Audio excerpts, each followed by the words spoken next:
Thank you all so much for assembling once again for this annual International Federation of Horse Racing Authorities conference.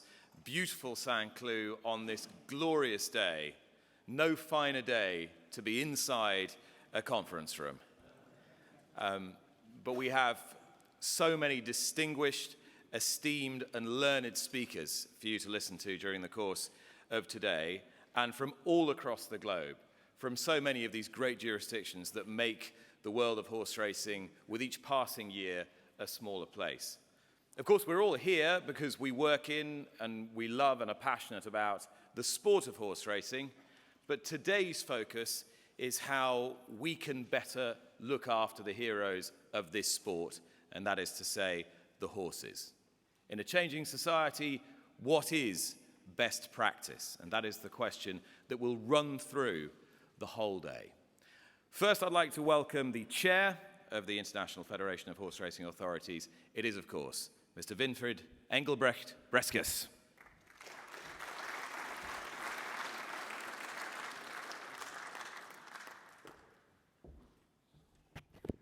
Good morning, members, ladies and gentlemen, members of the press. It's my great pleasure to welcome each of you to the 57th International Conference of the International Federation of Horse Racing Authorities. It's wonderful to be back in Paris and for the first time convening the conference at the iconic Saint-Cloud racecourse, home to the Group 1 Grand Prix de Saint-Cloud and the Critérium de Saint-Cloud. Today, in the opening to the 57th International Conference, I would like to explore what is most significant issue we face in the global industry, horse welfare. With the thoroughbred at the center of everything we do as a sport, the welfare of our equine athletes at every point of their lives is critical to our current and future success. But the challenges that horse welfare presents, no matter which aspect of the industry you operate in, are many, and they are indeed complex. It is for this reason that this year's business program will focus almost exclusively on safeguarding equine welfare. Quite simply, its significance warrants it. It is and has been a key strategic priority of the Federation and is undoubtedly its major issue for each of your respective organizations, whether it be in the racing industry, as a race club, a racing authority, or, last not least, at a breeder's farm. Society is changing, and with that change, society's view on racing continues to evolve. This is particularly the case when it comes to horse welfare, with an ever-increasing focus on how the industry treats its horses before, during, and after their racing career. Safeguarding the welfare of our horses has always been the top priority of the racing industry and a key to its effective operation. You only have to look at the 100,000 of workers globally who work tirelessly, look after our athletes, and in many cases dedicate their entire life to caring for our thoroughbreds. However, with the shifting social values, which are heavily impacted by generational change, increasing urbanization, and lesser connections to working animals, these spotlights of issues we have, incidents we have, will continue to shine on what the industry does to protect its horses. Increasingly well-organized and well-resourced animal welfare and animal rights groups have become more and more vocal and more active in their attacks on the sport, especially through social media and coming together with climate activists. And this will only grow. As a global industry, we must therefore to be better equipped to proactively address these challenges which confront us. Today we will explore much of this, including how we can drive a greater understanding of equine sport and in the society, how do we lift industry standards and practices, and improve existing safeguards to better protect our horses from injuries. how we can play an even more active role in public discourse and ensure that our sports remain fully engaged and be an integral part of our communities. Natalie Warren, chair of the Equine Ethics and Wellbeing Commission of the FEI, will deliver an opening keynote address which will examine important strategies for enhancing external understanding of equine sport. These include analyzing the evolving social expectations towards equine welfare, fundamental welfare issues, and major barriers to behavioral changes in the industry stakeholders. What we already know, however, is that to be able to, first, consistently deliver positive welfare outcomes for our horses. Second, use science to minimize the risk of catastrophic breakdowns or sudden death syndrome. And third, effectively respond when things go wrong. We must have the capability and capacity to provide the appropriate frameworks, systems, and personnel. In the United States, for example, the establishment of IFHA is playing a key role in facilitating such an environment, and crucially, one that operates at a national, consistent level.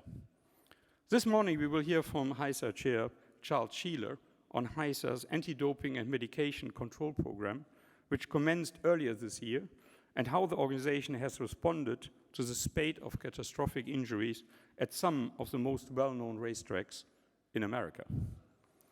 Sustainable development and growth in all jurisdictions is dependent on such capability and capacity building, but is especially needed in developing racing jurisdictions.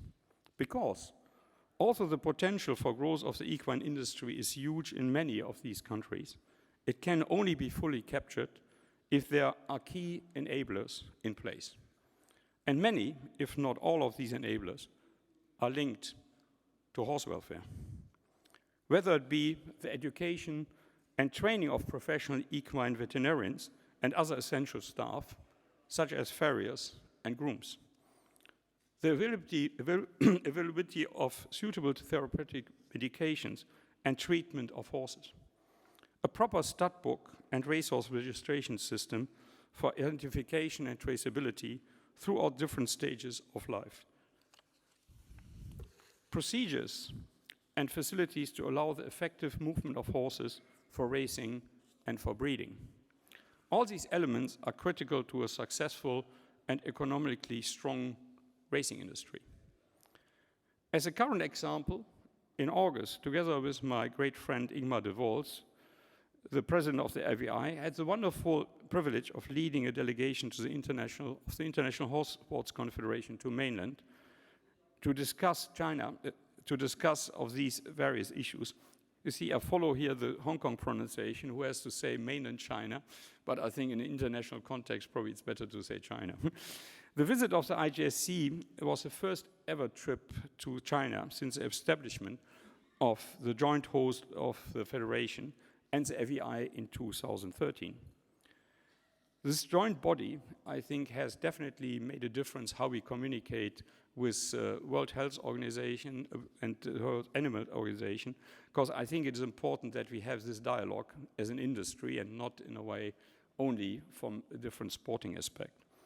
From the Federation's perspective, we are fortunately that we have the deep expertise available to assist in emerging equine industry, and this is obviously a plan in China which will ultimately benefit the sport from a global perspective.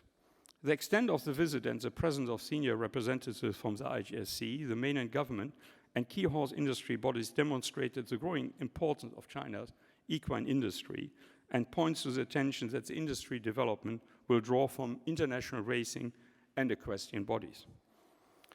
Through the visit, the IGSC highlighted its commitment to understand and support to contribute to China's equine industry under its National Equine Industry Development Program, but the importance of horse welfare will play if this industry to grasp the significant opportunities in front of it.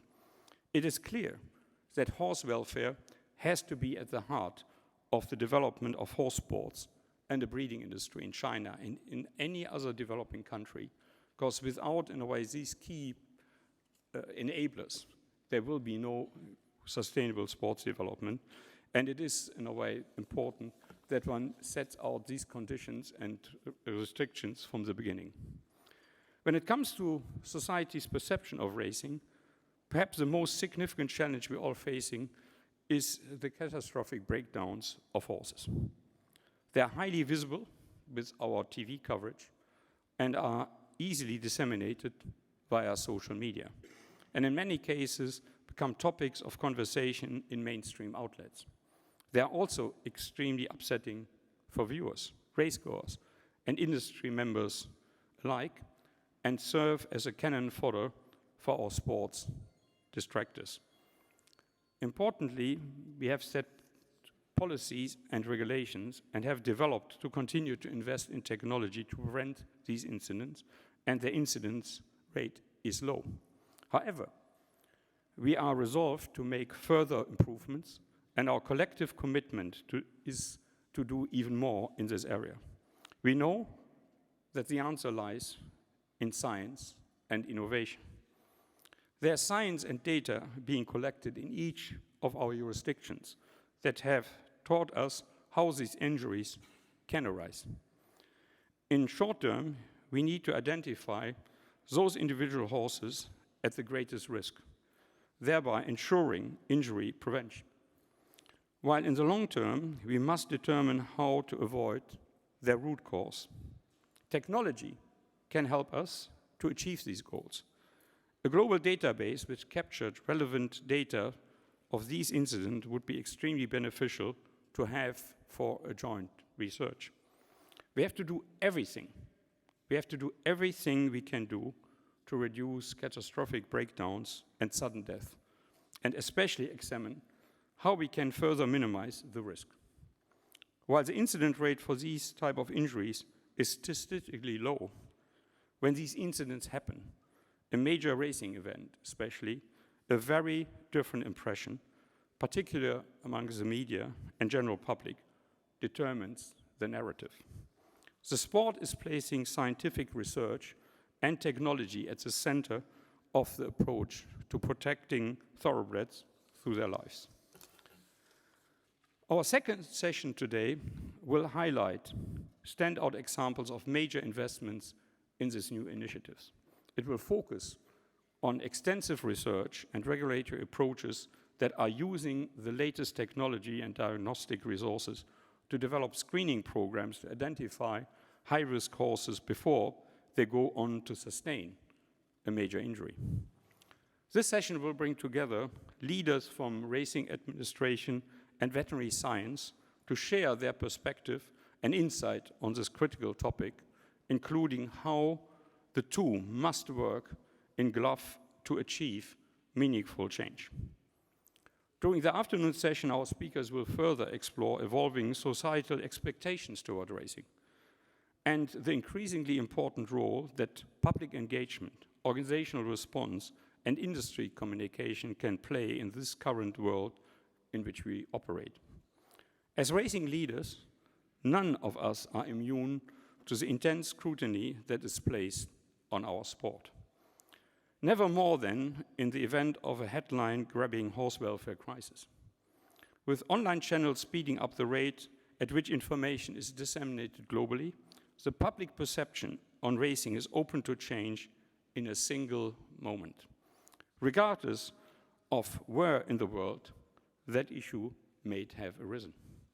Our global industry is a chain that is only as strong as its weakest link, and we are all susceptible whenever welfare standards are not upheld. It is therefore essential that all of us are well prepared to respond in a way that addresses these issues at hand with both fact-based information and compassion.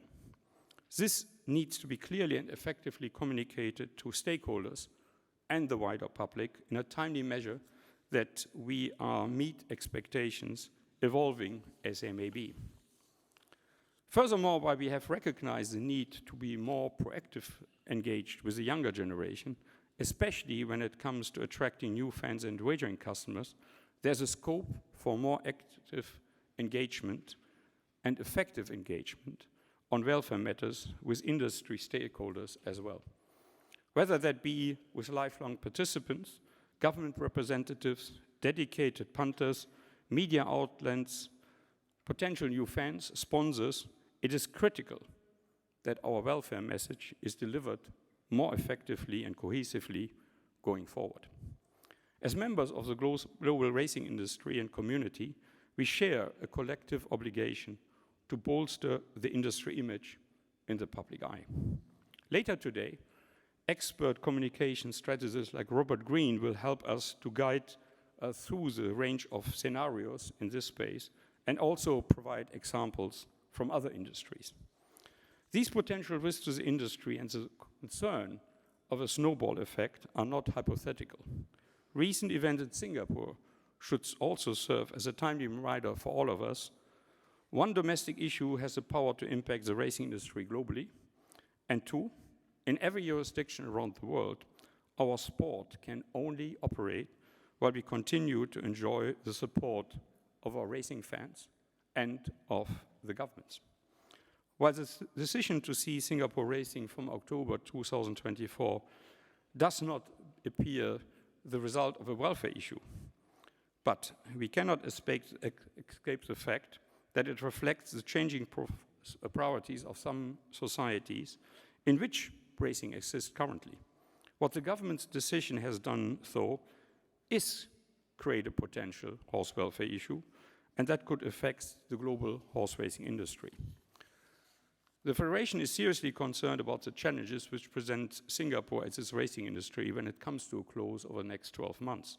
There is no doubt that the task they face is massive and will require a highly concerted, strategic and relentless effort to manage and mitigate the material risk which the situation presents.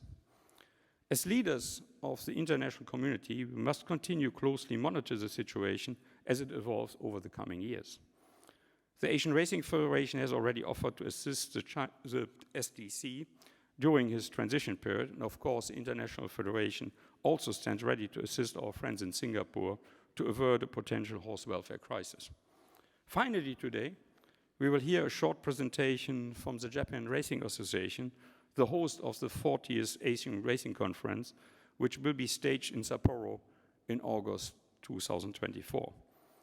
Following the success of the 39th ARC in Melbourne earlier this year, this presents another occasion for the racing community to come together and exchange knowledge, strengthen away our commitment and understanding, as well as have more stronger personal connections, which definitely help in this changing environment.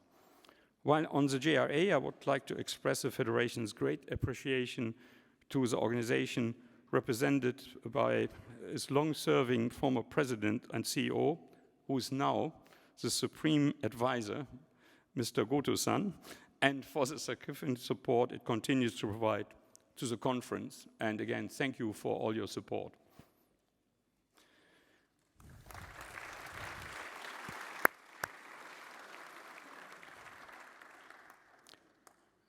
The good news is that Goto-san will stay with us, and we are grateful and very fortunate that he continues his role as vice chairman of the Federation and make contributions to the development of global racing.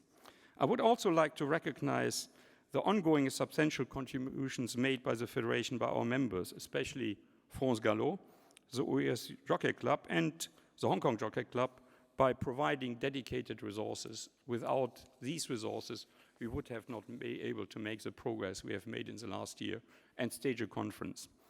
I trust that the 57th International Conference will be beneficial to all and provide many valuable insights, no matter what role you play in the thoroughbred racing or breeding industry.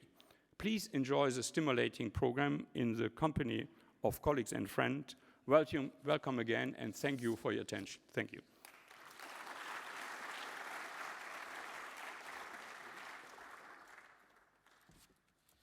Winfried, thank you very much. And now to our first session today, which is entitled Racing in a Changing Society. And in a little while, I'll be inviting Julie Harrington, Chief Executive of the BHA, Nadja Thompson, the Executive Director from the New York Breeders Incorporated, and Lisa Jane Graffard, the General Secretary of Au-delà des Pistes, to join me on the stage. But first, I'd like to welcome your keynote speaker today. And it often occurs to me that we have a tendency, particularly in print and broadcast, to talk about thoroughbreds and the horses that we love and care for in this industry in rather homespun terminology, sometimes rather lazily anthropomorphizing and not really understanding the horse in a scientific and truly thorough fashion. Well, now we are actually about to learn from the foremost animal behaviorist in this industry. I'd like to welcome the chair of the Independent Commission for Equine Ethics and Wellbeing at the FEI, the director of A Good Life for Animals Centre, the honorary professor at Edinburgh University, where she had been the international dean, Hartpury University and Nottingham Trent University, the highly eminent professor Natalie Warren. Natalie.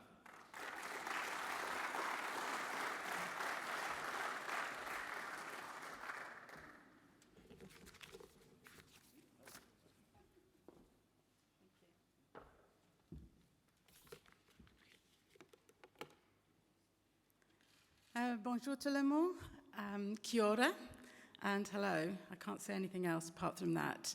And thank you very much indeed, Winfried, for inviting me to be part of this, and thank you for the very nice introduction.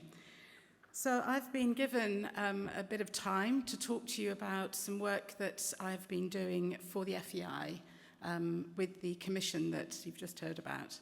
But before that, I'm going to try and set the scene a little bit in the hope that that will set the scene for today, although I think Winfried's said quite a lot of things that have been probably extremely pertinent to this conversation. So, a changing world and the involvement of horses in sport. First of all, just to acknowledge where I come from, Aotearoa, the land of the long white cloud, and we've had a lot of long white clouds over the last year or so with cyclones and so on. But just want to tell you a little bit about New Zealand in case you haven't been there and you get the chance to get them to come over. It is not only famous for its beautiful beaches, for its sailing and its sailors, its many sheep, beautiful landscapes, a flightless bird called the kiwi, and also our indigenous people who are called Maori. But we're also very famous, as most of you will know, for the quality of our New Zealand thoroughbreds and particularly our pasture-based system. And I think when I talk about a good life for horses, you'll see why it seems particularly important that from New Zealand we're talking about a good life, and we've adopted that strategy very much within New Zealand. Just also a little shout out to the All Blacks, obviously being in France, I can't pass the chance to wish them the best of luck in the Cup. So yes, we're living in a very rapidly changing world, and you can see just how many things have happened globally and how much these are ramping up as we move forward. One of the things I think that is particularly, and we call it challenging, but also a massive opportunity, is the technological advances that we're seeing. One of those technological advances is obviously in the way in which we communicate. Here we are, actually in person, but for the most part, most of us have been communicating from our various corners of the world rather effectively through COVID. But we've also seen effective communication, if you call it that, through social media. And over the last, I think there's about 14 years worth of data there, you can see not only the number of people who engage with getting their information through social media, and they see that as all fact, but also just the numbers of ways in which different platforms of social media that are available.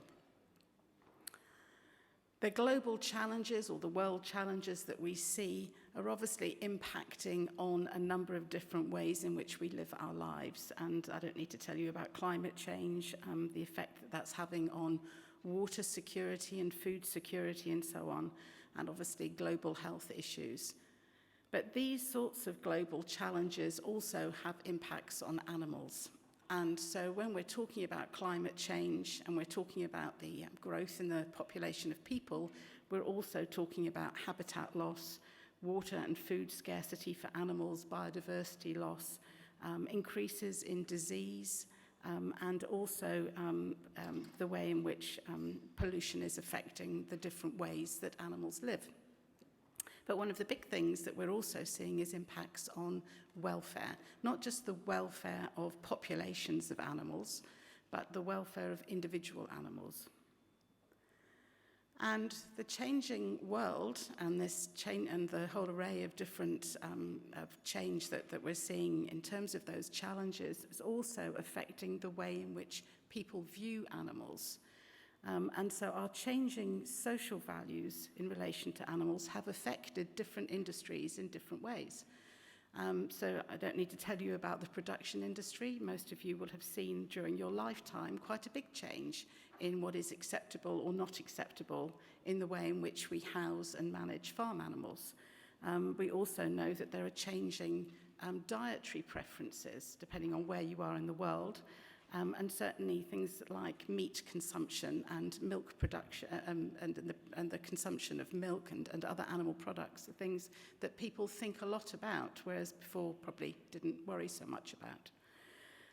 Research, testing, entertainment, the way in which we use animals even in education for our veterinarians, our physiologists, all of these things have had to change in terms of changes in social expectations around how animals can and cannot be used in the way that we teach.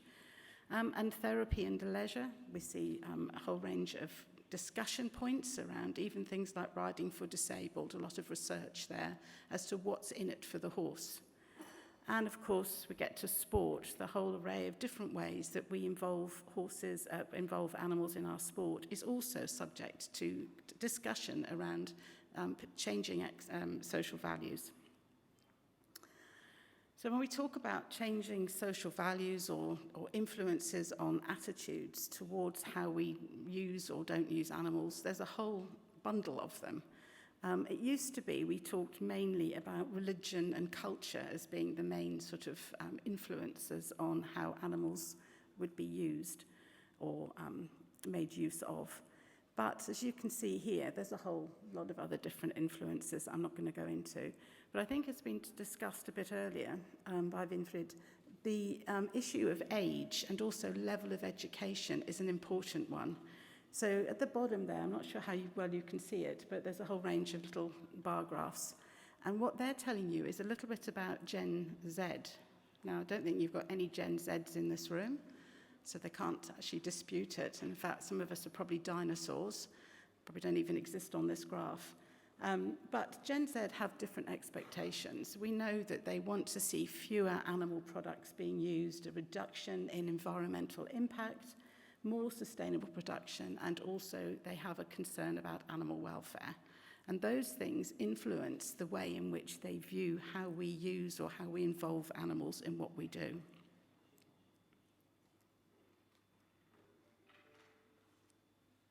There we go. Other industries have also had to consider the changing societal values over time. And I'm just going to give you a couple of examples here. Now, you might not think this is necessarily an industry, but animals for many, many years have been used in entertainment, collected and kept in organizations or institutes, and used particularly for viewing and just general entertainment.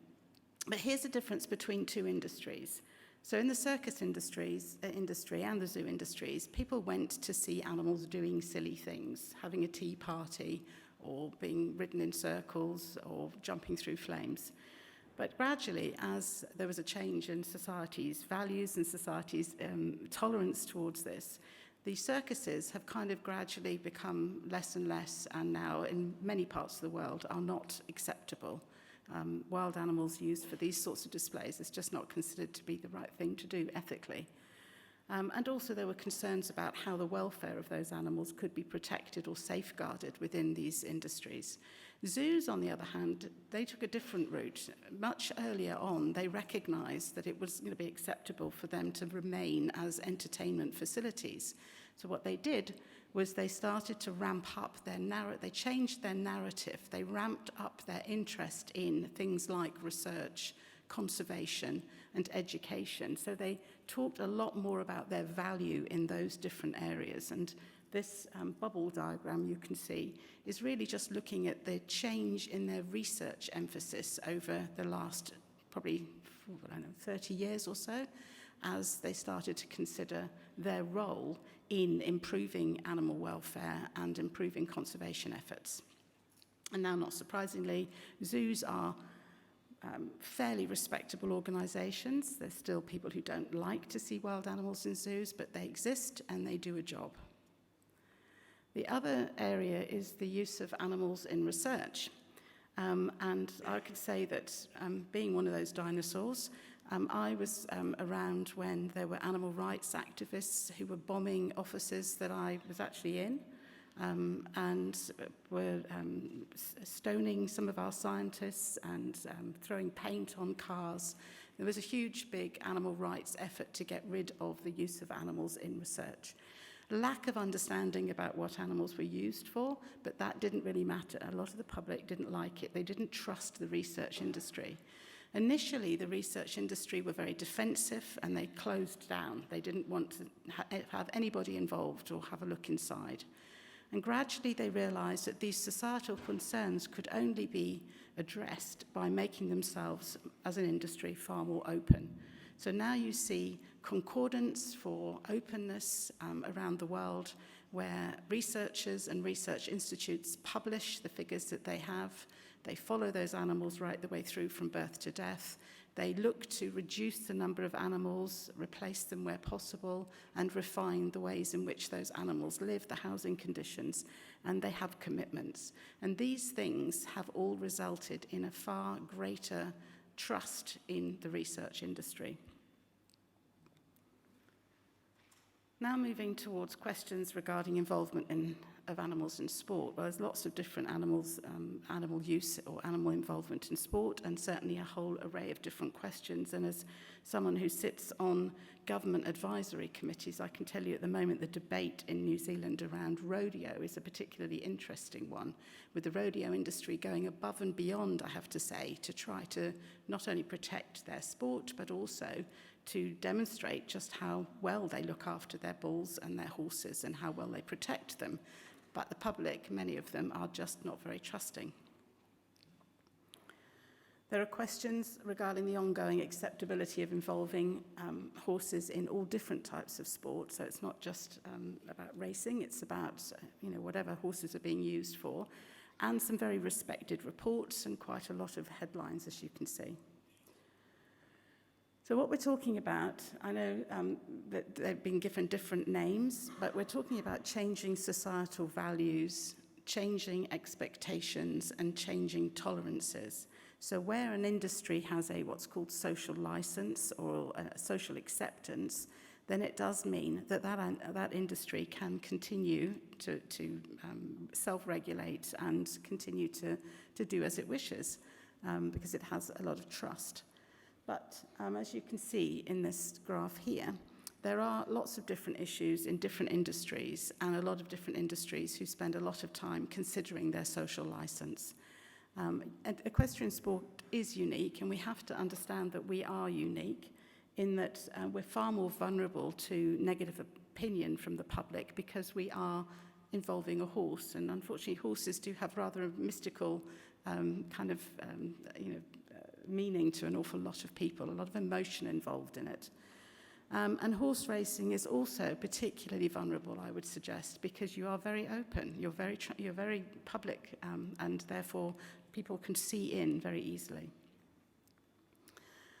So social license is important because it's all about trust, and you can see all of the different parts of having a social license that relate to an industry remaining to be legitimate and credible through being accountable, positively engaging, and committing to change where change is needed.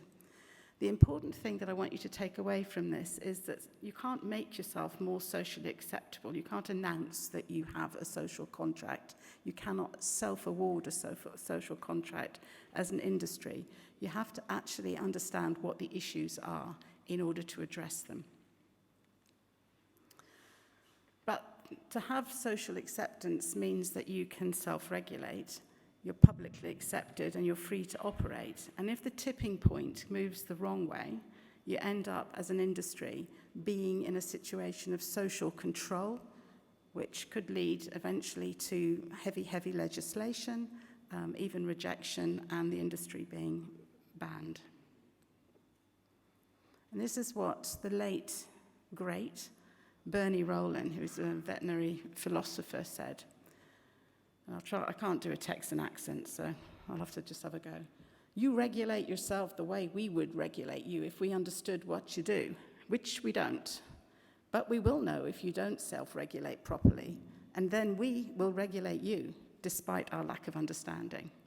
And that's a major issue. So what lies at the heart of a threat to horse sports acceptability? Well, it's equine welfare, and a lot of the data that we've collected shows you that quite clearly. But it's about the perception, not necessarily the reality. And that is the difficult thing very often for industries to take on board, because they will say, well, that's not actually the reality. But the reality is that this is what is affecting industry. It's the perception of what's going on, or the inability to see what's going on or understand what's going on. And that is what causes an industry, the perception, to move from a high-trust self-regulation situation to a low-trust social control situation. And without data, you're not going to know what's going to influence public perception. So if you're not, as an industry, working together to collect that data and respect the fact that these voices of the public are important for your industry, then it's not going to be easy to be able to address any of the issues. This data here is from a relatively small-scale study carried out not by the horse racing industry body, but by a group at a university. And the questions that they asked were, why don't you go to the races? And why don't you watch racing on the television? And the answers that were given is, we don't like watching racing because of the ethics of horse welfare. We don't like watching it on the television because of the ethics of horse welfare, and also the strange terminology that's used. And then you see here there's a quote from Gen Z, who says, whether ethical transparency would make me more or less likely to attend or watch horse races depends on what I find out. As it stands, I believe that racing horses puts them in unnecessary danger. They have no choice in the matter. You can't know for sure that they enjoy it. The industry revolves around making money.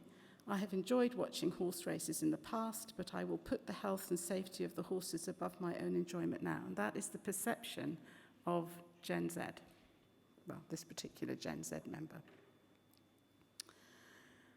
So, when we lose public trust, there is no going back. So you don't want to get to that point where the tipping point has gone too far. There are parts of Australia where greyhound racing is banned. It's under threat in New Zealand and the UK.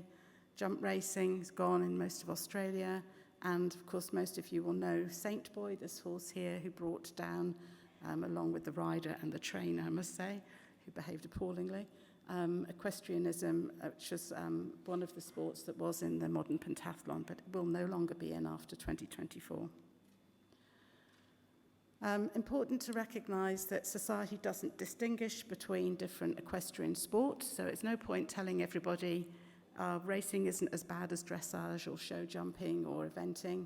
Pointing the finger outside of your own industry to other industries doesn't help. The important thing is for all equestrianism to actually stick together on this and have one voice around horse welfare. And I think there's enough data out there to show that the concerns around horse involvement in sport they're rising. These are modern, fairly recent surveys, and in some cases you can actually get a lot of data about what the specific concerns are from these surveys.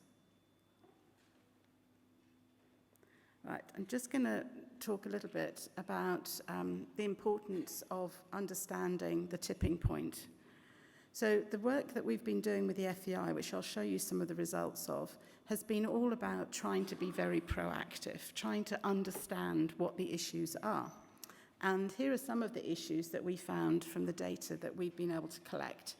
And the point that I've been trying to make with the FEI is that you can address some of these quickly, and you should. But you have to recognise that you don't really know what the tipping point is. And if you don't do something about the biggest issue, which is horse welfare, and make sure that the foundation is absolutely solid, then when a tipping point comes, which you don't know what it is, then it will actually push it too far. So if you've got the baseline right, it means that you've got, I guess, what we call money in the bank. Right, so this is Ingmar, who you've seen a picture of before. So Ingmar put together this independent commission, and he wanted us to embrace public scrutiny. We called ourselves critical friends of the industry. We're all horse people. It has been a really, really difficult and hard journey to tell our own colleagues some home truths. They don't really want to hear from us, and it has been hard. But by saying, well, we are your friends, we all have horses and we all have an interest and a vested interest in horse sports continuing, we have hopefully overcome some of that. The Commission had a very clear objective. We didn't mess it up by having sustainability and all these other things in the picture. The Commission was about social license to operate in relation to welfare.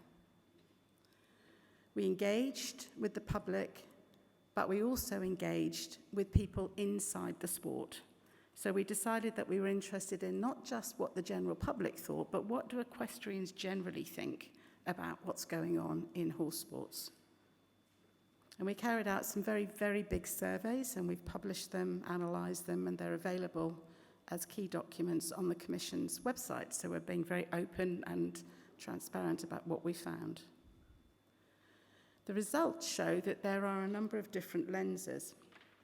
The public are very concerned. Here's what they are concerned about. They say, we're concerned about the involvement of horses in equestrian sports. They're concerned at different rates, if you see, in different parts of the world. But overall, they've got a general level of concern. This is the public's perception. They're worried about welfare standards not being met. And when we ask them, what are you most concerned about, they're most concerned about horse welfare and horse safety. They're not so worried about human safety or human welfare. When we asked equestrian stakeholders, so the people inside the house, what they thought about welfare standards, they said that they believed that welfare standards needed improving. That was 78% of them. And in fact, only 16% thought that the welfare standards were high. And these were stakeholders. And there was a whole array of differences if you looked at different stakeholders by who they identified with. So the FEI stakeholders we were interested in were slightly different from the local competition and leisure stakeholders. But there were different lenses but similar conclusions. When the public and equestrians were asked, do you believe horses enjoy being involved in sport, this was their answer, mostly not being orange, which is a bit concerning because 50% of equestrians believed that the horses that they were sitting on or driving didn't necessarily enjoy being involved in sport. And then we also asked about what they thought about the future of the involvement of horses in sport, and you can see here that most people said that horses would still be involved in sport, but only if modifications to welfare were made. Some, the orange bar, felt that nothing would have changed significantly, which is a concern, because obviously we want to make sure that we keep their confidence and that we are changing. And when we asked equestrian stakeholders, and what are you concerned about, they gave us essays. There was a lot of stuff to analyse, and we managed to analyse them down into some very specific areas, which we then put into 6 priority focus areas for the FEI, and this has helped us to drive many of our recommendations. So we came up with a whole range of recommendations for the FEI, and we did those through various means, using research as well as the surveys. And we came up with a strategic approach and some priority focus areas you've seen and so on. But the main thing about these recommendations is that we grouped them into 5 key areas where we wanted to make sure that the FEI thought of themselves as leading when it came to horse welfare, and that we focused around trust and transparency and being proactive. And we also set an aspirational tone to the strategic approach, which was about raising the bar for all horses involved in sport and being seen to define and promote a good life for horses. And so the upside-down triangle that you see here is on purpose. In other words, that all horses will enjoy a good life, not just some horses. And that the context that we defined a good life in would need to have some research involved in it, because we're looking at a specific type of horse, a horse that does a job, a horse that has to go and get transported and go and perform.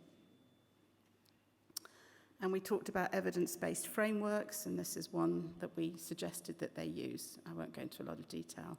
We also talked about investing in research, and I'm glad to say that the racing industry, particularly through the Hong Kong Jockey Club's Research Foundation, has been extremely generous in helping towards driving some of this research that will help us to understand better what positive welfare indicators look like for horses. And finally, the proposed FEI Equestrian Charter was something that was that we put to them, and that was really about getting all equestrians on board with understanding their responsibility, their commitment to the horse as a sentient creature, and their undertaking to provide for a good life for all the horses that they were involved with. So we did that, and we put it all out there, and done a lot of talking, engaging with a lot of stakeholders. So what's happened in the last year, and this is about in the last 10 months? First of all, FEI have made a commitment to making sure that they're very open and obvious about horse welfare being at the forefront of proposed rules changes that will be voted on in Mexico next month. Some of them are ones that we have recommended. We also carried out a pulse survey, so another survey of the general equestrian public, and we wanted to see whether they thought there had been many changes over the last year. And you can see, hearteningly, that in the blue bit here, many thought there were more initiatives around welfare, and many thought that there were some initiatives around welfare. Not many thought that there were no initiatives around welfare, so that's pretty good. We also asked, did people think that sport horses could live a good life? And there you go. Absolutely agree, and probably are the three bars that I've circled there. So horses can live a good life if they're sport horses. And also, were people prepared to commit to the charter? Yes, they were, or maybe they were. So 97% of people said yes, they were prepared to sign up for that sort of charter. And you can find out more work on that website. So just finishing off, because I've got limited time, moving back to the thoroughbred horse racing and breeding industry, it is a little bit different than from some of the other sports. And there is a need to balance ethics, economics, and also the science, the biology of the horse, and make sure that what comes out of that does meet up to acceptable standards when it comes to the public and the internal users' view of how horses should be involved in sport. There are public acceptability issues, you know that, and if you distill them down, whips and whip use come up time and time again, racecourse injuries and fatalities, wastage, aftercare, the fate of retired racehorses. You already have all of this information. You don't need to go and look for it again. You also know that your sport has evolved over time. So if you look back at what happened 20 years ago, where there was pretty unlimited use of whips across most racing areas, now you can see that there are areas where no whips or very few whip strikes are allowable during a race. And in 5 years' time, I just wonder what this picture is going to look like. The other challenge that I guess would be interesting to explore with you is what we found, which was the challenge from inside is actually harder than the challenge from outside at times. Trying to change the attitudes and behavior of those within the sport to meet those social changes is a little bit like boiling an ocean. You have so many different attitudes within your own sport, so many different cultures, so many different countries. But it's important to address what has become normalised for all of us, actually, when we use horses in the different ways that we use them. And to understand that there's quite a lot of information out there about what people are concerned about, and we can use that. We also need to start to use more than just science. We need to start looking at social science as well. So this is obviously a change curve or a grief curve, and it's really trying to demonstrate how difficult it is to get people who are currently satisfied with the state of affairs to move through denial and resistance into a new way of doing things, a new commitment to a new thing.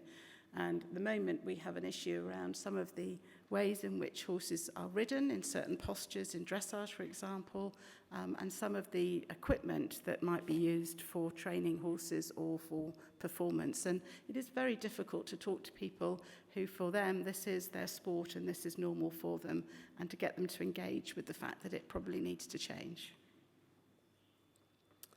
The focus on welfare for the racing industry is extremely important, and I'm really pleased that we're here today to talk about it, but just acknowledging that there has been some good work in this area, and some areas, these sorts of strategies, I think, they're not just words on a paper. They've been well thought through, and the racing industry within those countries have been really part of driving that.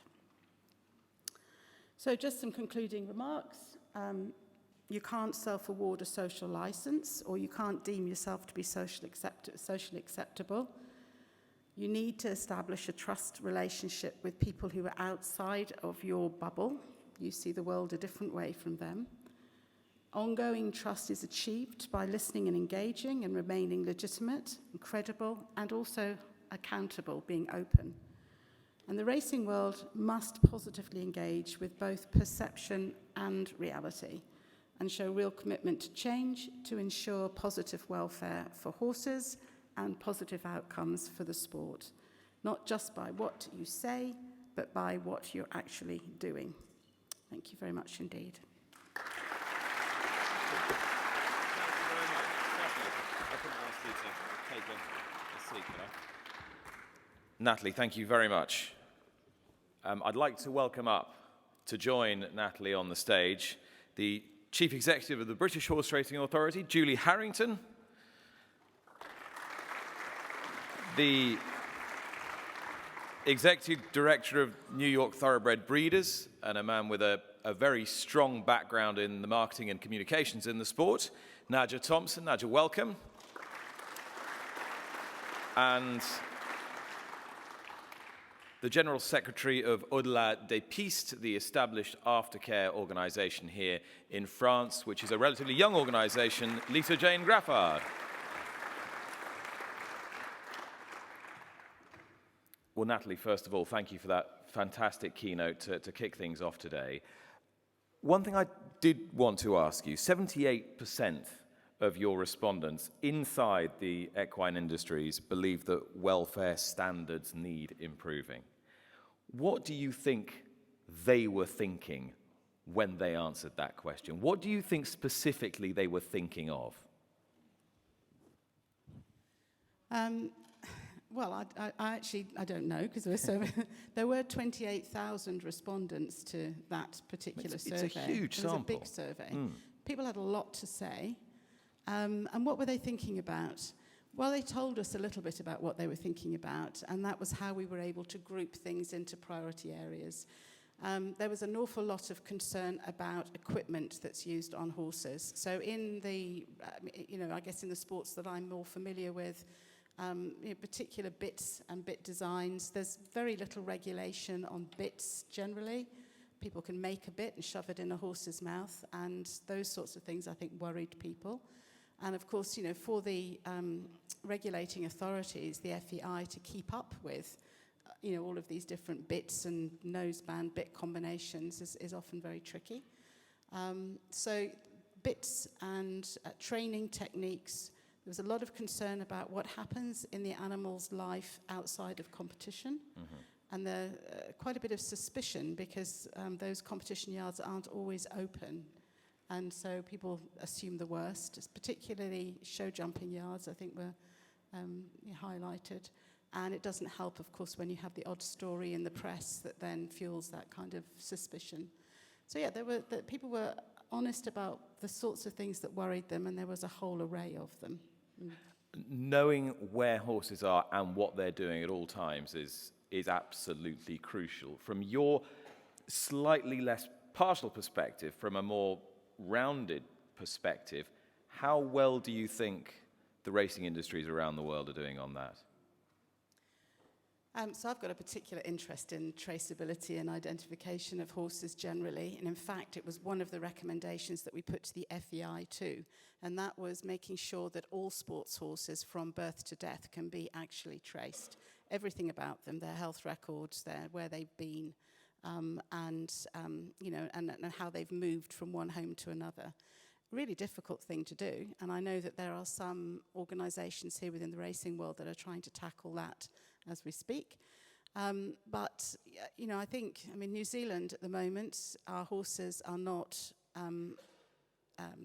permanently identifiable as a mandated thing. The government is looking into it, and I'm very keen for that to happen.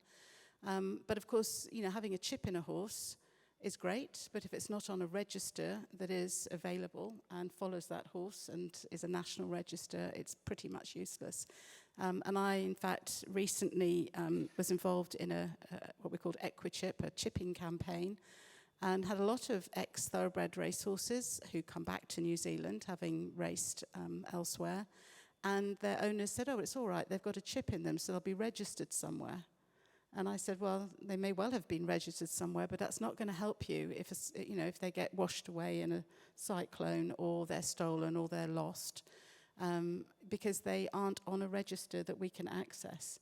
So having a register that is easy to access, that is open, and has a lot of information about those horses on it, I think is absolutely essential if we're going to gain the trust of not just the public, but all of us, really, because I think we all want to hear and know where our animals are and where they've come from.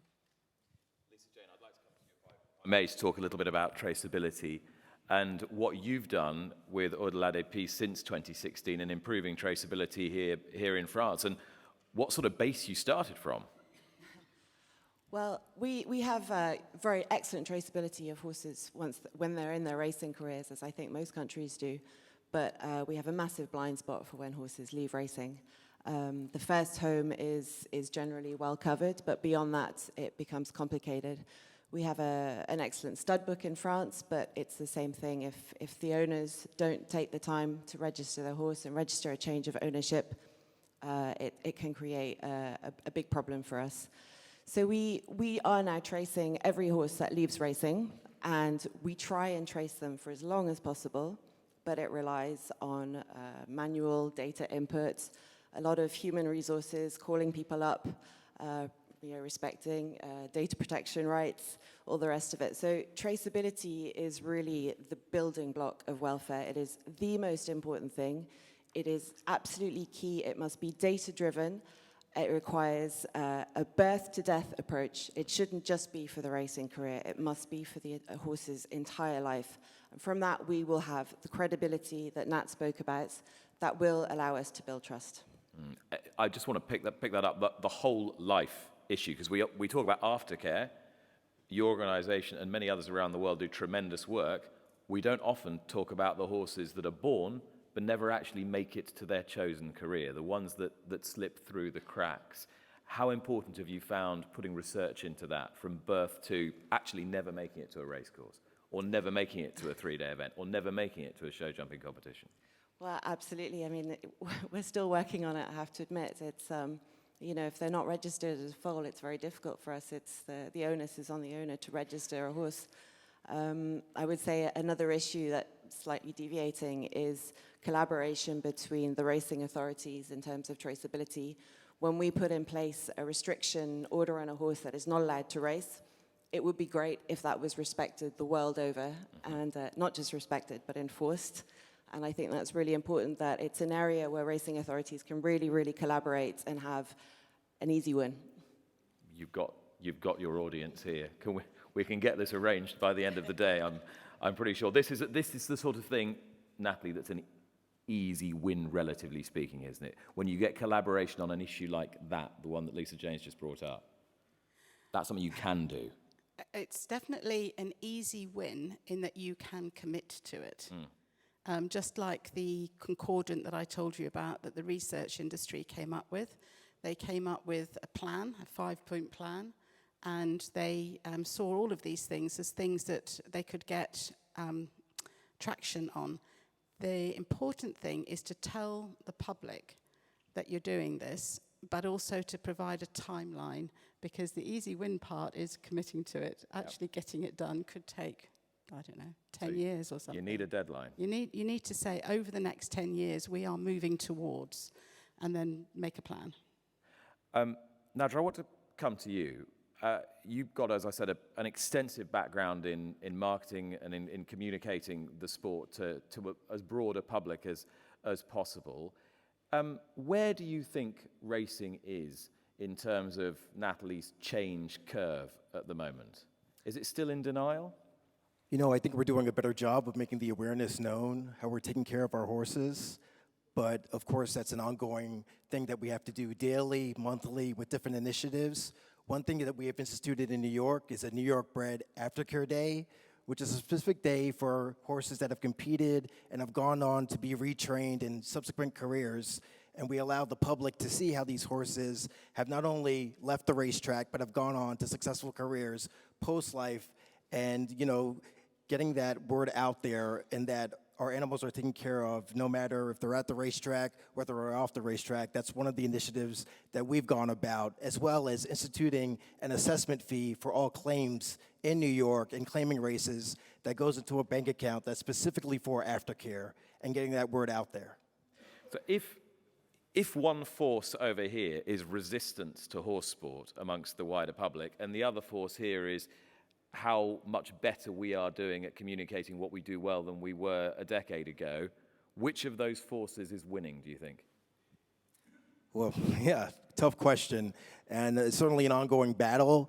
I think we're getting better, but we have to do more to convince that other side that we are doing our most to, you know, make sure that we're protecting the welfare of our equine athletes, and we're doing all that we can to make the public and general public know that our animals are taken care of, and whether they're at the track or post-racing career, and all that we're doing to make sure that we're improving their livelihoods. Julie Harrington, you're the Chief Executive of the British Horse Racing Authority. Just in your time as CEO of the BHA, have you noticed society evolving faster than racing can cope with?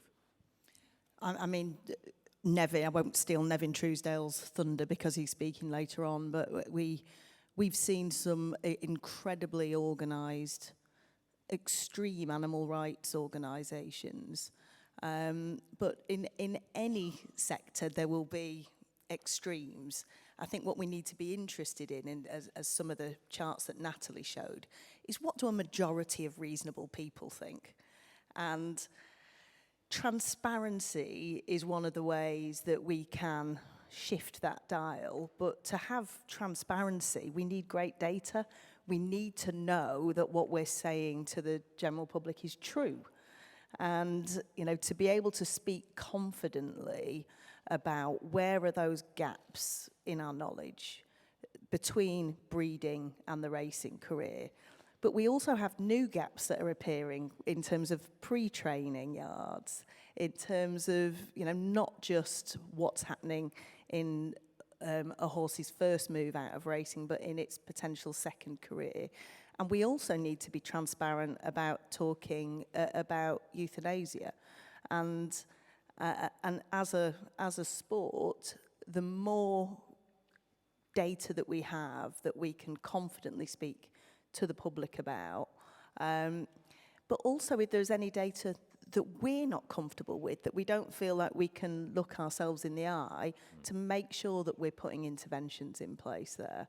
And we can only do that by being open with ourselves. And I think the change curve that Natalie talked about it can be a big problem for us, because as an industry, if we've got people who are in denial and there is poor practice going on, then that could be a real Achilles heel for us.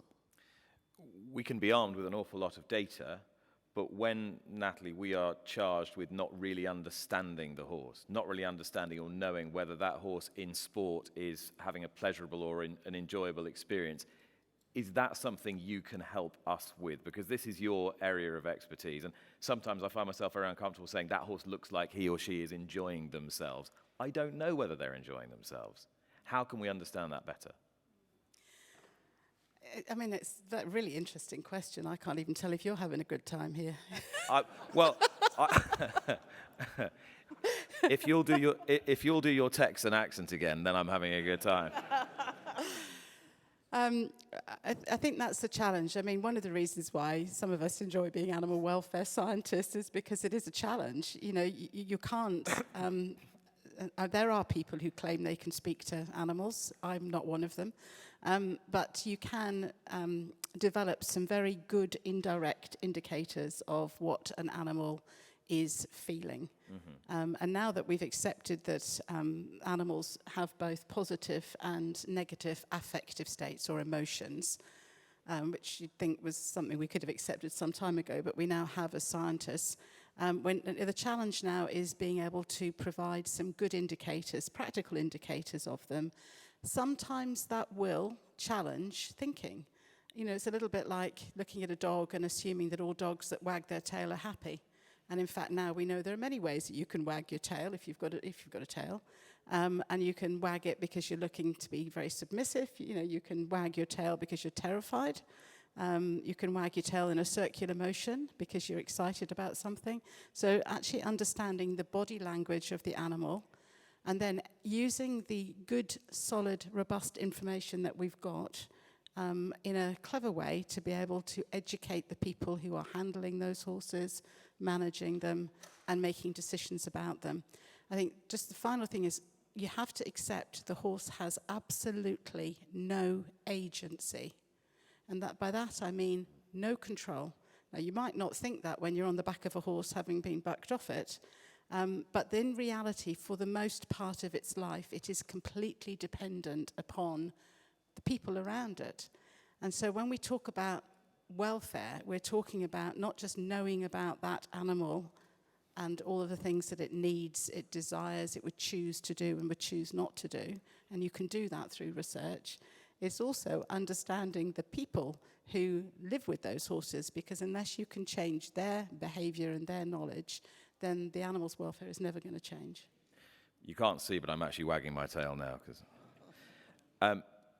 Nadja, I wanted to talk a little about Saratoga this summer and the extraordinary challenges that everybody faced. Catastrophic injuries, 2 catastrophic injuries in full glare on the biggest race days as horses who were clearly winning Grade 1 races came down to the wire. And that affected not just Saratoga, but also the whole of US racing, the whole of global racing. How do you deal with that? Well, I think it's going back to Natalie's chart. You have to be open. You have to communicate with the public that the racetrack and, of course, our industry regulators are doing all that we can to protect our equine athletes.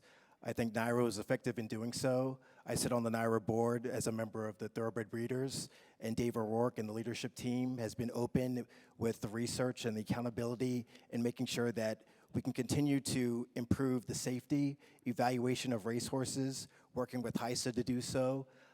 Also ramping up and getting more trainers and conditioners aware of biometric devices, which I think is the future of the industry, to make sure that our equine athletes are having the data that we can measure and take a look at. And as well, we're going to take a look at the racing services with an exhaustive and in-depth study to make sure that, you know, we have the best facilities and the best racing services and the proper evaluations and protocols so we can take care of our athletes. Unfortunately, there were 2, incidents that occurred, as you mentioned, on the biggest days of racing.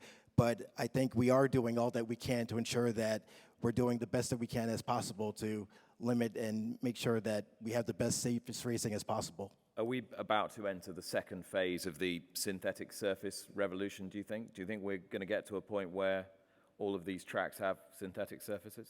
I think we'll let the data speak for us and let that research is being done right now. So I don't want to comment too soon, but I know that the research is taking place. And looking at the numbers, it's certainly something to be taken under evaluation.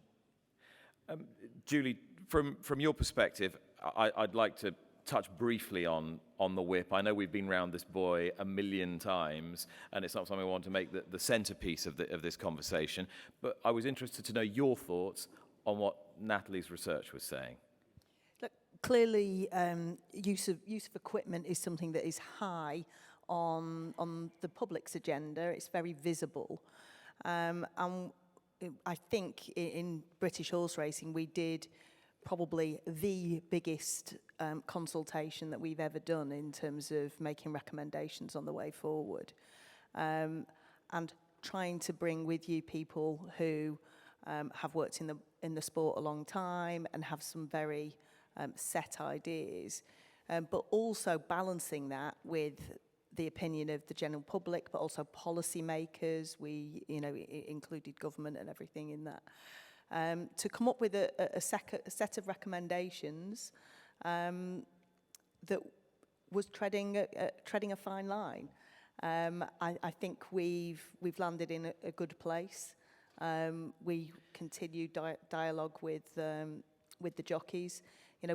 Listening to the jockeys and hearing how they value using a tool for safety, but also, it's one of the tools of their trade. And lots of conversations with colleagues about actually in the decades ahead, young jockeys who are coming into the sport, how having a different approach with them is potentially an answer. I mean, I think everybody in this room has debated the use of the whip, pro-cush, crop, until they are blue in the face, and rightly so. It's an important topic. I did want to just come back to you, Natalie, just quickly on that, and I wondered whether you believed that there was a gap between racing's own perception of equipment, whip, tools of the trade, and other horse sport. Is racing in alignment with other horse sport or slightly separate, do you think, in that regard? I was trying to work it out from some of your data, and I just wondered whether... I would say that the issues within the tack and equipment that are of most concern to the public and the equestrian stakeholders are bits, nosebands, whips, and spurs. They're the very obvious things that you just talked about. People don't understand why whips and spurs are needed for safety. They don't get it. And I would say that within the disciplines that I'm more familiar with, I'm perfectly safe riding without a whip. I can't get the horse necessarily to be as quick off my leg when I'm training it, but I can teach it to have lighter aids. And I think what is going to be interesting is how jockeys are trained in the future, and whether this will also mean that there might be a little bit more change within how young horses are trained as well. Because I think it's all part of the bigger picture, isn't it? It's just, making a change just like that we've talked about this quite a bit with double bridles, I have to say. Making a change when horses have been bred and trained and the riders have been trained to use a particular piece of equipment for a particular reason is a very difficult thing to do if you haven't put into place the whole picture. I can see a lot of nodding down this panel. Lisa Jane, you are in a training yard, a training environment every day of your life. So that's an interesting point to pick up on, how you train young people to go about their lives with horses in a slightly different way to what we might have done 20, 30, 40 years ago. Well, it is very interesting, and I think it's very important to remember that horse lovers, people from the equestrian world, are our first audience outside of our industry, and we should be listening to them as well. And so many of our young staff now are coming from riding schools. They're particularly 70%, 75% young girls, and welfare is a huge issue to them. So and it's often an obstacle to them joining a racing yard as a career. So it's something that our industry has been working on a lot, and I think we generally keep all those aids to a minimum at home, and that suits our riders fine. You have to adapt your training methods so that the horses are calm, so that they don't need that kind of encouragement, and it can be done. So actually, is the culture in a racing stable shifting naturally almost with the different emphases placed on the work by the people that you're getting to come and work for you?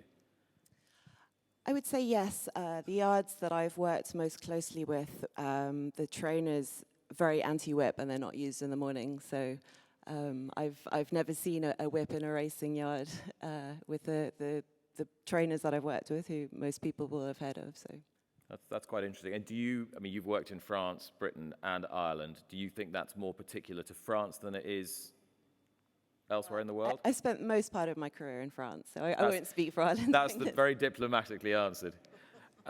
Nigel, where does the United States now sit, do you think, in terms of its attitude towards use of the crop, the whip? Well, I think there's been rules that have been instituted by IFHA, which the industry has taken upon, and we're always thinking of the horse first. And since IFHA has been implemented, I think you've seen a change over through time, as Natalie's chart showed, in the difference in the strikes that are allowed. I think the public is evolving on the issue as well, and it's our job as an industry to show the corrective measures when a crop has to be used in certain instances.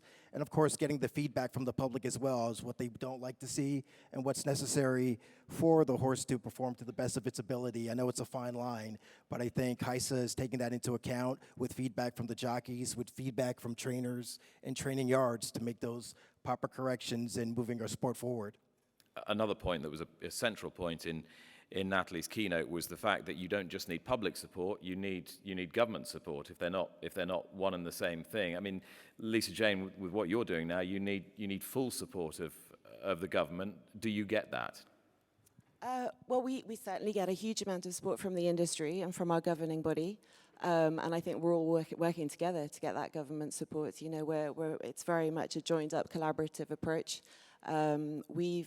We've done what Naja does in New York. We started out at, it was Edward de Rothschild's idea to start these retrained racehorse days, which was about promoting the retraining of racehorses to the general public. But the byproduct of that was that the professionals would come to the races, particularly the trainers, and see what these, the horses that they trained were doing. And they were absolutely blown away by the transformation of horses once they'd left their racing careers. And that guaranteed us industry buy-in, and it's been progressive because that industry buy-in has been so important from the beginning.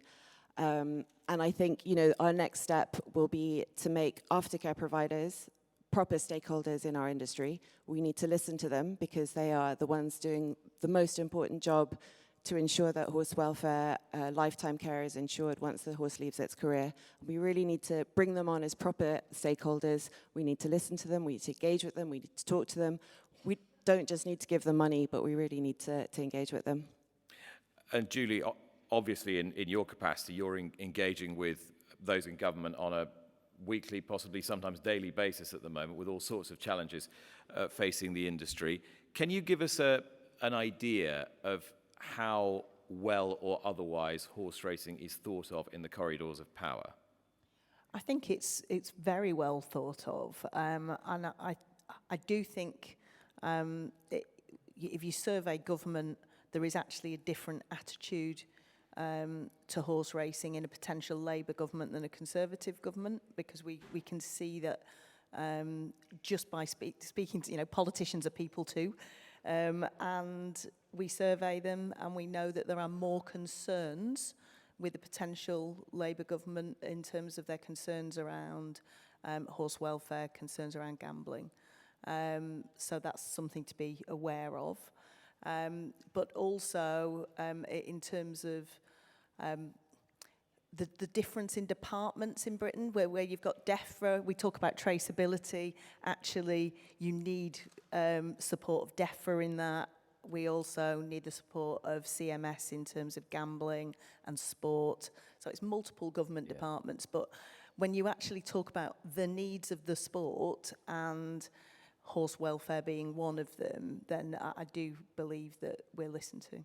You see, it's interesting, Nadia, isn't it? Because it's not difficult to convince any government of the economic benefits to them, to their coffers, of horse racing as an employer and the wagering pound or dollar or euro. But should we not be trying harder to convince governments around the world that racing isn't just a sport that's got its house in order from a welfare perspective, but should be a leader in animal welfare. Certainly, and we've done that in New York with the We Are New York Horse Racing Coalition, which is a coalition we formed in September of 2021 to try to negate some of the comments and strategies by those groups that are anti-racing and, of course, look at us as animal abusers, and trying to combat that narrative, showing the good work that we do not only in aftercare, the land preservation that horse racing and breeders provide to each state and, of course, country that breeding farms are established in.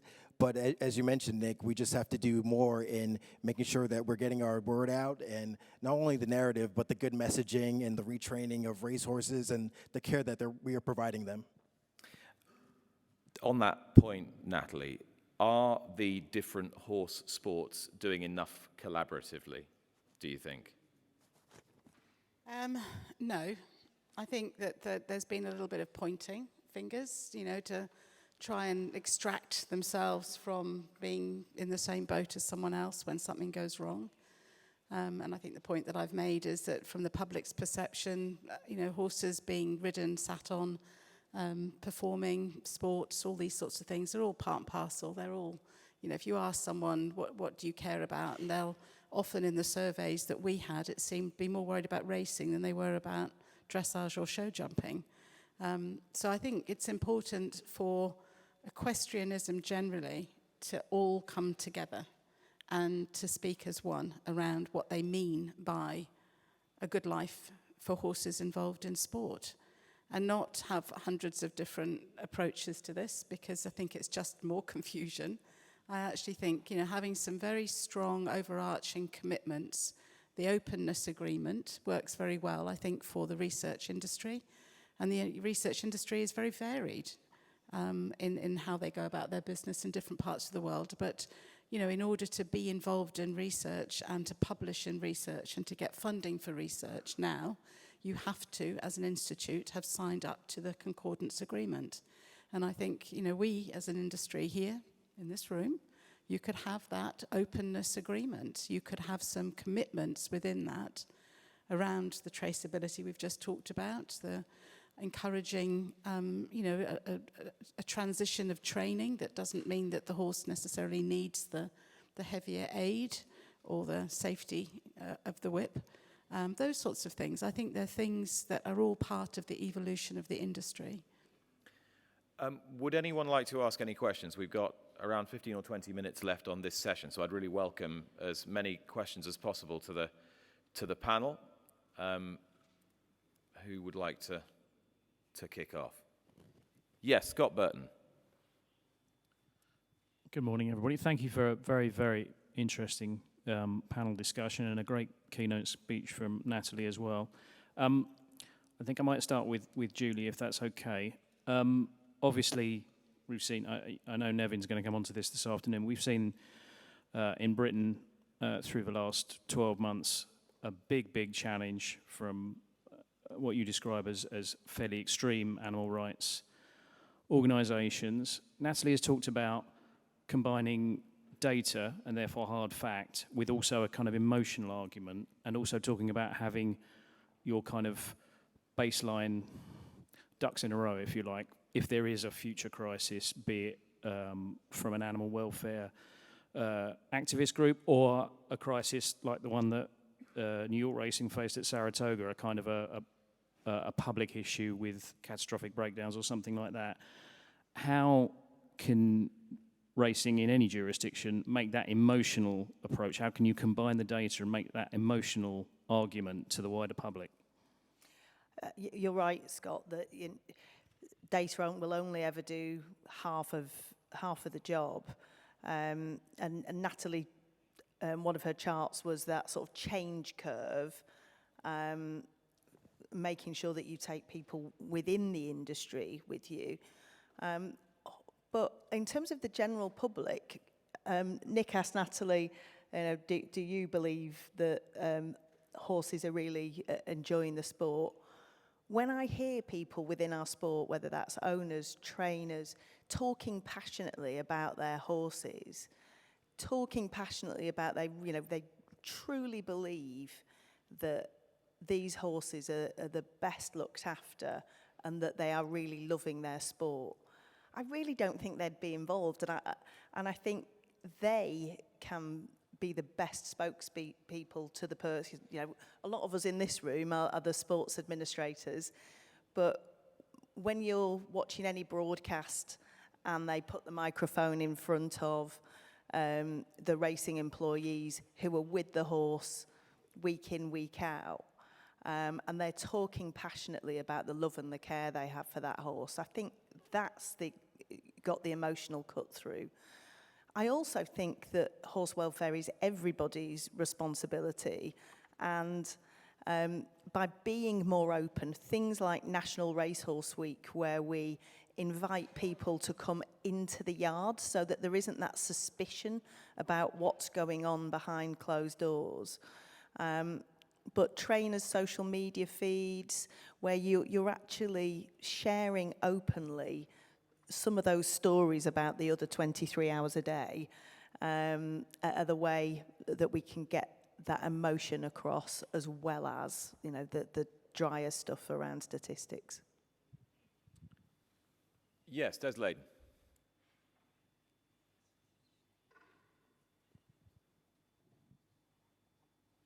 Thank you, Nick, and thank you, panel, for a very entertaining and instructive morning. I wanted to relay a debate that took place within the breeding industry, within the European Federation of Thoroughbred Breeders and also the International Thoroughbred Breeders Federation, in relation to our social license to continue to breed thoroughbreds. We focused very much on the need to portray our concern for welfare, which is always obvious within the breeding industry. We commissioned a little film, and there was much debate about what it should be called.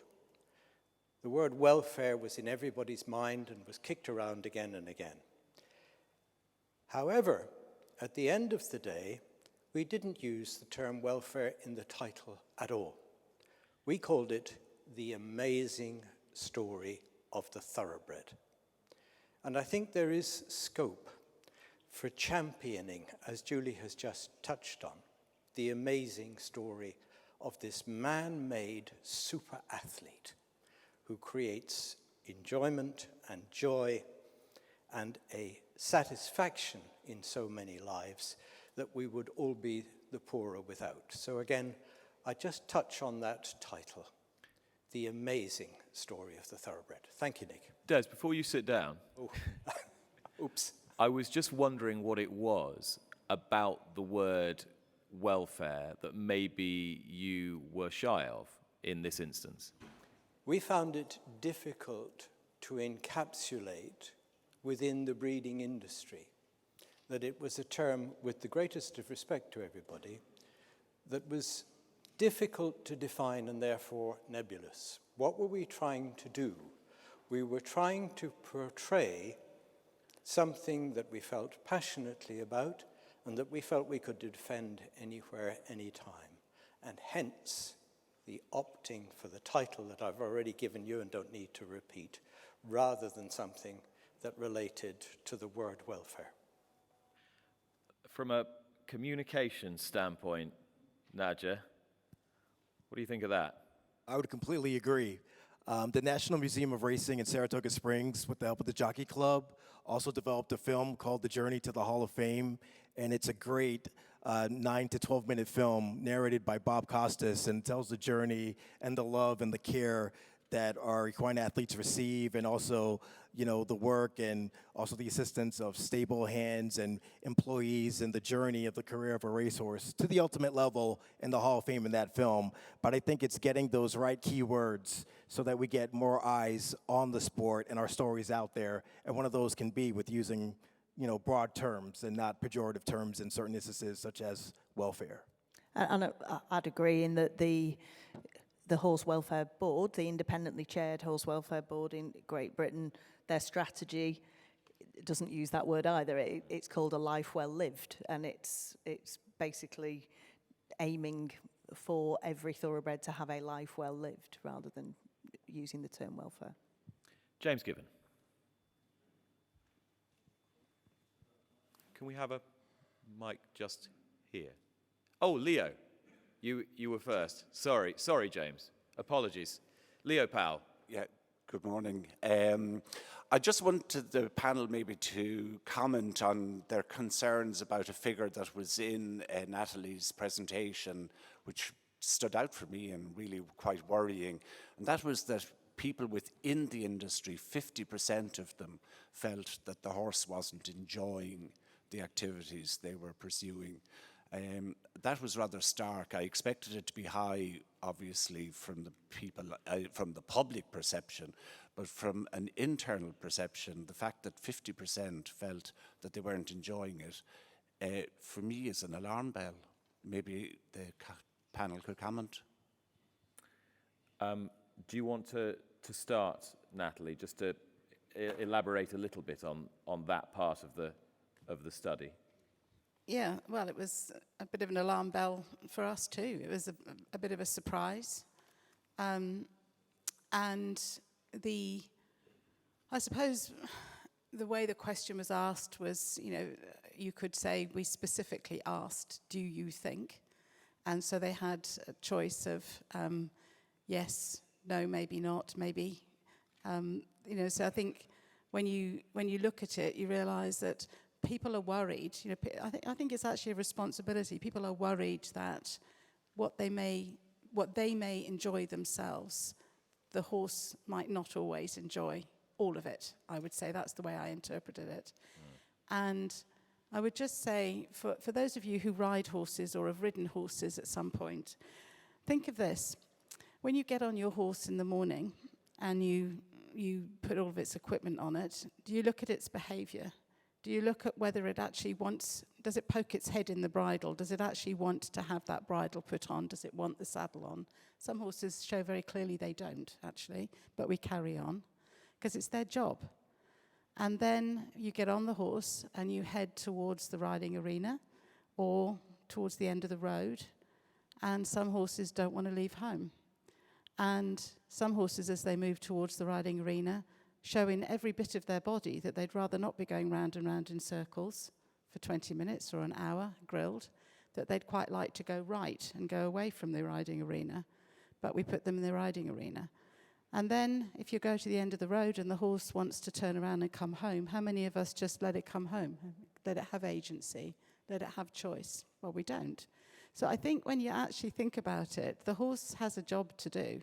It is there to do a job for us, for our enjoyment and for our whatever motivations we have. And I suppose for people to recognise that the horse isn't always enjoying it is, I would say, not such a bad thing, because it means that it means that they have to think about how they can make the situation as good as it can be or better, so that the horse is actually enjoying a good life or a life worth living, whatever way you want to talk about it. So for me, whilst it was a bit of a shock, I actually saw it as a positive because it felt like people were open to thinking about how they could improve the situation for their horse. James, I think you've got your mic now. Thanks, Nick. Thanks, everyone. Really interesting talks. Thank you. I actually stuck my hand up before Julie answered on behalf of the Welfare Board, British Horse Welfare Board, which I'm a member of, about welfare. We discussed at length about whether to use welfare, and as Julie says, we didn't. I mean, it's very easy to describe bad welfare. Everyone can describe bad welfare, but describing good welfare is quite hard.